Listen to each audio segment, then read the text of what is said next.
Hi friends, myself Surya Kiran. Welcome to my show Open Your Brains, Catch My Words. Friends, చాలా మంది parents తమ పిల్లలు ఏదైనా అలవాటు కొద్దీ ఆ పని ఈ పని చేస్తుంటారు. కానీ పిల్లలు మాత్రం చిన్నప్పటి నుంచి వాళ్ళ హాబీని వదులుకోలేక ఆ పని మాత్రమే చేస్తుంటారు.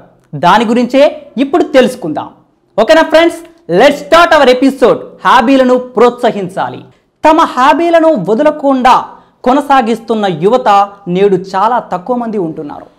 పైగా చిన్నప్పుడు హాబీల పట్ల ఉన్నంత ఉత్సాహం పెద్దయ్యే కొద్దీ చాలా మందిలో తగ్గిపోతున్న ట్రెండ్ కనిపిస్తుంది.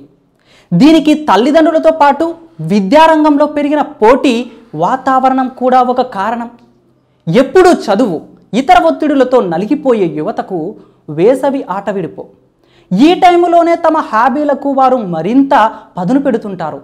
చిన్నతనంలో మొదలైన హాబీలను యువత మధ్యలో వదిలేయకుండా కొనసాగించాలని మానసిక నిపుణులు అభిప్రాయపడుతున్నారు. హాబీలు యువతలో నైపుణ్యాన్ని పెంచడమే కాకుండా వ్యక్తిత్వంలో సైతం మార్పులు తెస్తాయని చెబుతున్నారు.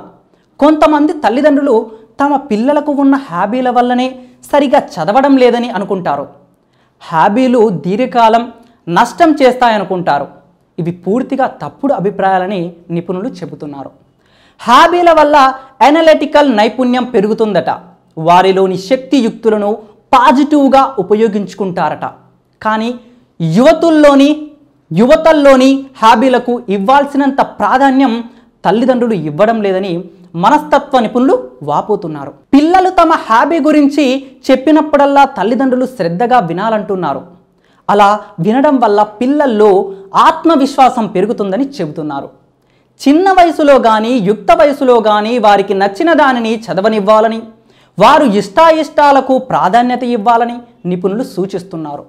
హాబీలను వదిలేయమంటూ తల్లిదండ్రులు పిల్లలను గద్దించడం సరికాదంటున్నారు.